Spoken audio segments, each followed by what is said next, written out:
معلوم ہوگا. اسی وجہ سے کفار بھی یہ کہیں گے کہ ہماری جان کس طرح چھوٹے اس میدان معاشر سے، اس قیامت سے. وہ بھی سفارشیں تلاش کریں گے. حالانکہ انہیں پتا ہوگا کہ ہمارا انجام کیا ہونے والا ہے، لیکن قیامت کا معاملہ ایسا ہے. تامۃ الکبریٰ، تامہ جو ہر شے کو، ہر شے پر چھا جائے، ہر شے کو اپنے اندر لے لے.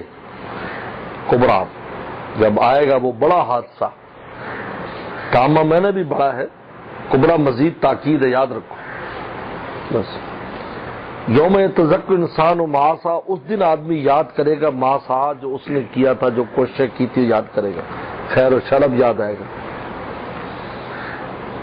وبرزت الجحیم لمن یری، اور ظاہر کر دی جائے گی جہنم دیکھنے والوں کے لیے.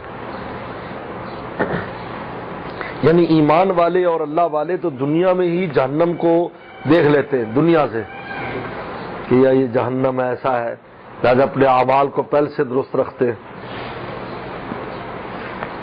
لیکن جو بدماش ہیں، جو نالائق ہیں، وہ تو کچھ بھی نہیں ہے، یہ ایسی فرضی باتیں. لیکن اس دن ہر آدمی دیکھ لے گا یہ جہنم ہے.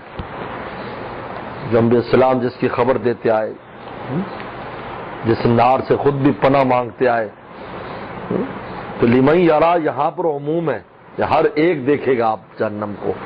دنیا میں تو دل کی آنکھ سے صاحب ایمان دیکھ لیتا ہے، اس کو آخرت ایسے جیسے دنیا کھلی ہوئی ہے، اسی طرح آخرت کو دل کی آنکھ سے دیکھتا ہے. اس کو ایسا یقین ہوتا ہے کہ یہ چیز ایسے ہونے والی ہے. اس لیے لمن یرا کا اس کو عموم کیا ہے، اور سب دیکھ لیں گے اس کو. اب دیکھنے کے بعد اب کیا ہوگا؟ اب جنہوں نے اعمال بد کی ان کا انجام کیا ہوگا، جن نے اعمال خیر کی ان کا انجام کیا ہوگا. فاما من طغی، پس جس نے طغا، سرکشی کی. طغا کہتے کسی شے کا باہر آ جانا، جیسے دریا یا نہر کے کنارے سے اگر پانی باہر آ جائے طغیانی کہتے، طغیانی آ گئی. لما طغى الماء حملناه في الجاریہ، جب طغیانی آئی تو ہم نے نوح السلام اور ان کے اولاد اور ایمان والوں کو کشتی میں اٹھا لیا. طغا، اما من طغا، سرکشی کی، اپنے آپے سے باہر ہو گیا. یہ نظریاتی خرابی تھی ان میں، نظریاتی خرابی. یہ کچھ نہیں ہے، کون پوچھنے والا ہے، یہ نظریہ خراب تھا ان کا. قوت نظریہ کی خرابی کا بیان ہے اما من طغی میں.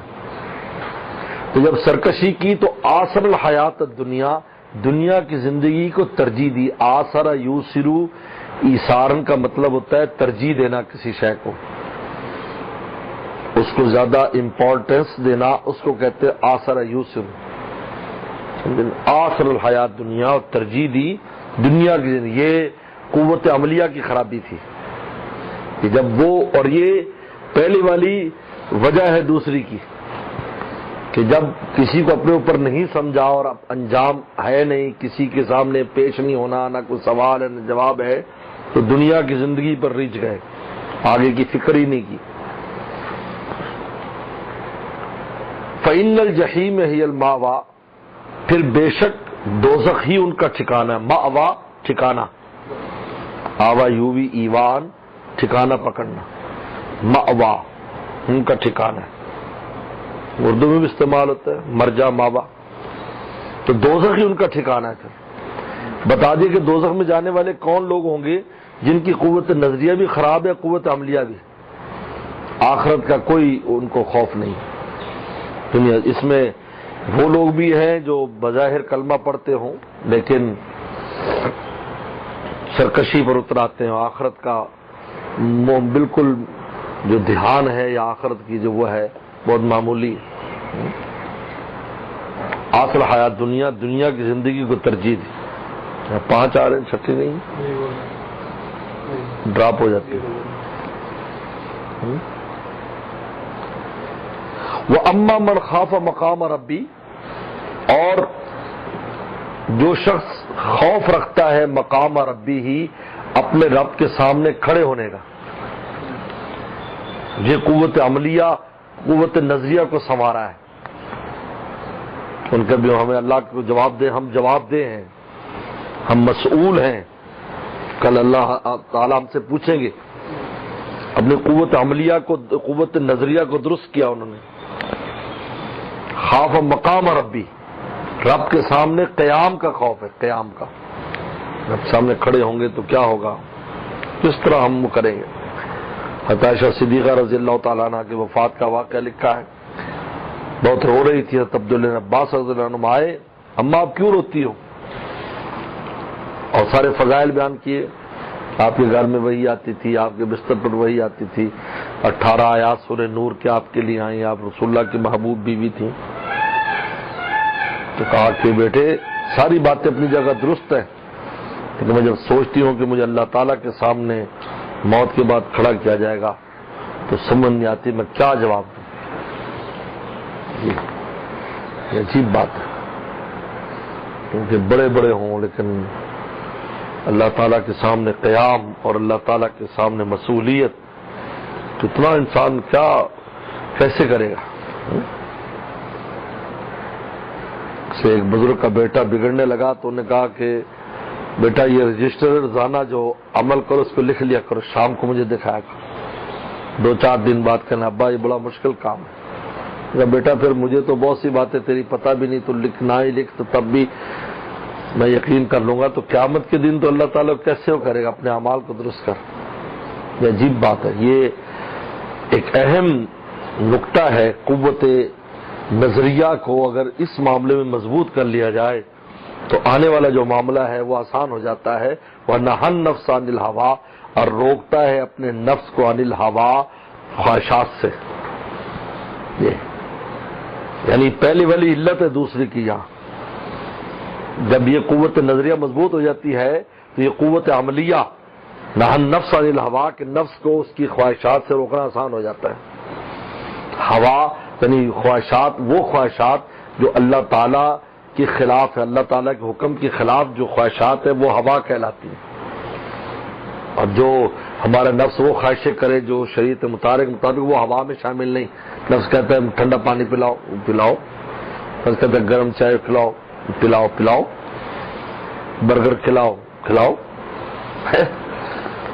یہ حلال سے نفس کو نہیں روکنا چاہیے. پھر شیخ فرماتے تھے جب حلال سے انسان نفس کو نہ روکے پھر حرام کی طرف کم جاتا ہے کیونکہ اس کا پیٹ بھرا ہوتا ہے.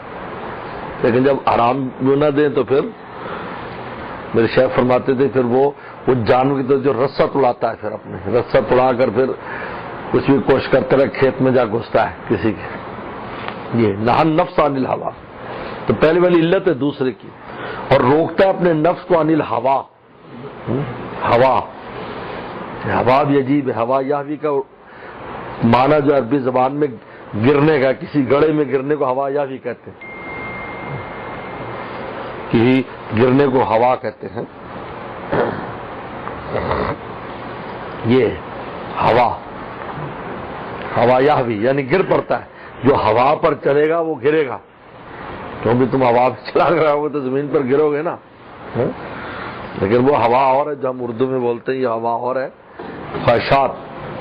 یہ قوت عملیہ کو سنور گئی ان کی. کیوں؟ قوت نظریہ سنوری تو قوت عملیہ سنور گئی. تو ان کو کیا ملے گا؟ فإن الجنت ہی المأویٰ، بے شک جنت ہی ان کا ٹھکانہ ہے. ایسے انسان کا ٹھکانہ، ایسے روح کا ٹھکانہ مأویٰ جنت. اب چاہیے تو یہ تھا کہ یہ حالات کے بیان ہونے کے بعد توبہ طائب ہو جاتے، آپ ایمان لے آتے، بجائے اس کی حجتیں کرنے لگے. یا سلونک عن الساعۃ ایان مرساہا، کہ قیامت آئے گی کب، یہ بتاؤ جی آئے گی کب. بجائے اس کے قیامت کے حالات اوپر سن لیے کہ اس دن کیا ہوگا، طامۃ الکبریٰ ہوگا، بجائے اس کے کہ ڈر جاتے اور بجائے اس کے کہ وہ اپنے اعمال کو درست کر لیتے، ایمان لے آتے، کٹ جلدی شروع کر دیا، اچھا آئے گی کب، یہ بتاؤ جی آئے گی کب، ایسے واقعہ ہوگا کب؟ یہ ان کو شیطان اور نفس اگلے کام پر لگا دیتا ہے، بجائے اس کے کہ پیچھے سے عبرت حاصل کرے، نئی بات ڈال دی بیچ میں۔ یسألونک عن الساعۃ، اس سے پوچھتے ہیں قیامت کے بارے میں، ایان مرساہا، کب ہوگا اس کا وقوع، مرسا میں نا پیچھے ارساہا، مرساہا یعنی وہی لنگر انداز ہونا، مرسا کہتے جب بحری جہاز کے لنگر ڈال دیے جائیں اس کو کہتے ہیں مرسا، مرسل جاریہ، کشتی لنگر انداز ہے، مرساہا یعنی کب واقع ہوگی، کب لنگر انداز ہوگی، کب اس کا وقوع ہوگا، ایانا کب، ایانا عربی میں ایانا کب کے معنی ہے کب، مرساہا اس کا وقوع کب ہوگا۔ آپ سے پوچھتے اللہ نے فرمایا کہ فی مانتا من ذکرہ، فی ما اصل میں تو فی ما فی ای شیء اس کا ترجمہ ہے، من ذکرہ، فی مانتا آپ کا کیا، من ذکرہ اس کے تذکرے سے آپ کا کیا تعلق، ذکرہ یعنی اس کے علم متعین، یعنی کس دن ہوگی اس سے آپ کا کیا تعلق۔ یہ اللہ تعالی نے کسی کو بھی ان مخلوقات میں کسی کو اللہ تعالیٰ نے اس کا نہیں بتایا، صرف ذات الہی کو اس کا علم ہے کہ قیامت نے کب ہونا ہے۔ فی مانتا فی ای شیء انتا، کس چیز میں آپ ہیں، من ذکرہ اس کے ذکر سے، اس کے تذکرے سے، یعنی آپ کا اس کے تذکرے سے یعنی تعین وقت کے تذکرے سے کوئی تعلق نہیں ہے۔ آپ سے پوچھتے جب اس کا علم سوائے مولا کسی تو آپ سے پوچھنے کا بھائی کسی کو کسی شے کا علم ہی نہیں ہے اور آپ کو پتا ہے کہ ان کو علم نہیں ہے تو اسے پوچھے جی فلاں، تو اب یہ سوال بالکل عبث ہے نا۔ فی ما انت ذکرہ، اور اس کے بیان کرنے سے، اس کا ذکر کرنے سے آپ کا کیا تعلق۔ الی ربک منتہاہا، تیرے رب کی طرف اس کی انتہا ہے، یعنی تیرے رب کی طرف اس کی انتہا، یعنی اس کا علم مولا پر جا کر ختم ہوتا ہے، مولا جانتے اس کو اور کوئی نہیں جانتے۔ منتہا یعنی تمام مخلوقات ساری ختم ہو کر بس مولا تک کو پتا ہے اس کا۔ منتہا یعنی بیچ میں جتنے بھی آپ لوگ لاتے جاؤ، انبیاء السلام ہوں، مقربین فرشتے ہوں، سب ہو، ان سب کے بعد یہ علم اللہ تک پر ختم ہوتا ہے، بیچ میں کسی کی مخلوقات میں نہ اس کو علم ہے نہ مجال ہے بتا سکے کب قیامت آئے گی۔ الی ربک منتہاہا، یعنی اس علم کی انتہا کس پر ہوگی، رب پر۔ کہتے نا فلاں پر بات ختم ہے، یعنی وہ اس کا فلاں پر بات ختم ہے، محاورہ ہے، فلاں پر بات ختم ہے، یعنی اس وہی کر سکتا اور کوئی نہیں کسی قابل۔ یہاں بھی یہی مراد ہے، فی منت من ذکرہ الی منتہا۔ آپ تو انما انت منذر من یخشاہا، آپ تو صرف ڈرانے والے ہیں اس شخص کو، من یخشاہا جو اس سے ڈرے، جو خوف اور خشیت رکھتا ہے ان کو ڈراتے ہیں بس۔ یعنی آپ نذیر ہیں اور بشیر ہیں، آپ قیامت واقع کرنا، قیامت کا تعین، قیامت کا دن یہ نہیں، آپ کا کام ہے ڈرانا بھی ایسی ایسی قیامت ہوگی، ابھی سے اپنا حساب کر لو اور اپنے آپ کو محفوظ کر لو اس سے۔ منذر من یخشا، منذر ایک قرات میں منذر من یخشا، منذر من یخشا، انت منذر، منذر ڈرانے والا، نذیر، انذار کہتے ڈرانا، انذر ینذر انذارا، تو وہ منذر من یخشا کس کو، جو اس سے ڈرتا ہے۔ اب اللہ فرماتے کأنہم، لیکن جس دن دیکھیں گے تو اس دن کا کیا حال ہو، کأنہم گویا کہ وہ، یعنی وہ اس کو دور سمجھتے ہیں لیکن یہ دور نہیں ہے، کیونکہ جس چیز کو آنا ہوتا ہے نا، یہ یاد رکھو، جس چیز کو وقوع پذیر ہونا ہوتا ہے وہ دور بھی قریب سمجھی جاتی ہے، جس چیز کا ہونا یقینی ہو اس کو کبھی دور نہ سمجھے، بالآخر وہ مدت بیچ والی ختم ہو ہی جاتی ہے، آدمی اتنی عمر ہوتی ہے آخر ختم ہو جاتی ہے۔ سب سے بڑی عمر انبیاء السلام میں حضرت نوح علیہ السلام نے پائی، 1060 سال تقریباً عمر ہے، لیکن فرشتے نے پوچھا کہ آپ کیا محسوس کرتے ہیں آپ جب میں تمہیں لینے آیا؟ اور مجھے ایسے لگتا ہے ایک دروازے سے کمرے کے داخل ہوا اور دوسرے سے جا رہا ہوں، بیچ میں رکنے کا ٹائم ہی نہیں ملا، کیونکہ یہ جو چیز وقوع پذیر ہونی ہوتی یقینی طور پر سو کبھی دور نہ سمجھے۔ کانہم گویا کہ وہ یوم یرونہا جس دن اس قیامت کو دیکھیں گے تو کیا سمجھیں گے؟ کانہم گویا کہ یوم یہ جس دن وہ دیکھیں گے اس کو، گویا کہ اس دن وہ لم یلبسو نہیں ٹھہرے، یعنی کانہم لم یلبسو، اس کا اسے گویا کہ وہ نہیں ٹھہرے دنیا میں یوم یرونہا جس دن کہ ہم دیکھیں گے الا عشیۃً او ضحاہا مگر ایک شام یا صبح۔ عشیہ میں نہ شام، عشیہ کہتے ہیں زوال سے لے کر مغرب کا ٹائم، اور ضحا کہتے ہیں فجر سے لے کر زوال کا ٹائم، کہ ہم اتنی دیر رہے ہیں، یا آدھا دن یا آدھا، یعنی یا آدھا پہلا دن ہے یا آدھا پہلی بعد کا دن ہے، بھائی یہ رہے عشیۃً و ضحاہا۔ یہ ضحاہا عشیہ کے ساتھ لگایا ہے، مگر رات یعنی کچھ حصہ شام کا، اور ضحاہا یا اس کی صبح کا، لیکن صبح تو رات کی ہوتی ہے، شام کی صبح نہیں ہوتی، جو صبح ہوتی ہے وہ رات کی ہوتی ہے، وہ رات کے بعد آتی ہے، لیکن یہ محاورے کے اعتبار سے اصل میں ہے صبح و شام اسی کچھ، مگر ایک شام یا اس کی صبح، شام یا اس کی صبح، تو یہ آپس میں کیونکہ رات دن صبح شام یہ آپس میں کیونکہ مشابہ ملے جلے ہیں، اس لیے ایک دوسرے کے ساتھ اس کو منسوب کر دیتے ہیں کہ اسی شام کی صبح، حالانکہ اسی شام کی صبح تو وہ اگلی صبح مراد ہے نا، شام یا اگلی صبح، تو اسی شام کی صبح تو جو پہلے والی ہے، لیکن ادنا مناسبت اور مناسبت کی وجہ سے اس کو منسوب کر دی ہے الا عشیۃً و ضحاہا مگر ایک شام یا اس کی صبح۔ میں نے اتنا ٹائم دنیا میں رہے تھوڑا سا، بلکہ بعض مفسرین نے لکھا ہے کہ دنیا کے فرحت کے ایام یاد کریں گے تو لگے کہ جیسے صبح کا کوئی وقت تھا، اور تکلیف کے ایام نظر آئیں گے تو ایسے شام کا وقت تھا، ہر ایک کے احساسات۔ تو کأنہم گویا کہ وہ لم یلبسو نہیں ٹھہرے، لبس کہتے ہیں ٹھہرنا، دنیا میں نہیں ٹھہرے، کس دن؟ جس دن یوم یرونہا جس دن اس قیامت کو دیکھیں گے۔ موت کی روح بھی اسی طرح ہے، اس لیے ایمان والوں کو بھی اسی طرح محسوس ہوگا، جب قبر میں جاتے تو عصر کا ٹائم ہوتا ہے، وہ اسے لگتا ہے بس اتنا ہی دن تھا میرا، عصر کے ٹائم میں صبح دنیا میں آیا اور عصر کے ٹائم قبر میں آ گیا، اس کو ایسے لگے قبر میں بھی۔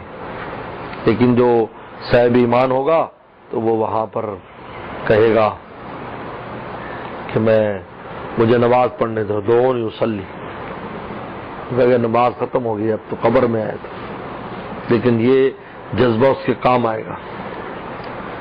الا عشیۃً او ضحاہا لم یلبسو نہیں ٹھہرے مگر ایک صبح یا ایک شام، کس دن انہیں یہ احساس ہوگا؟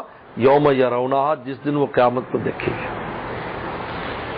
تو بہرحال یہ ہے، اس لیے قوت نظریہ، قوت عملیہ، قوت نظریہ کی مضبوطی پر قوت عملیہ یاد رکھ، اگر نظریہ کمزور ہے تو عمل میں بھی کمزوری آ جاتی، کرتا تو ہے لیکن بے یقینی سے کرتا ہے، جیسے منافقین نمازیں پڑھتے تھے لیکن ان کو یقین ہی نہیں ہوتا تھا، نمازیں بھی پڑھ رہے ہیں لیکن وہ قوت نظریہ صحیح نہیں تھی، اور صحابہ نماز پڑھتے تھے انہیں عرش اللہ کا نظر آتا تھا، انہیں ساری چیزیں نظر آتی تھی، محسوس ہوتی تھی۔ یہ جو صدق اللہ علیہ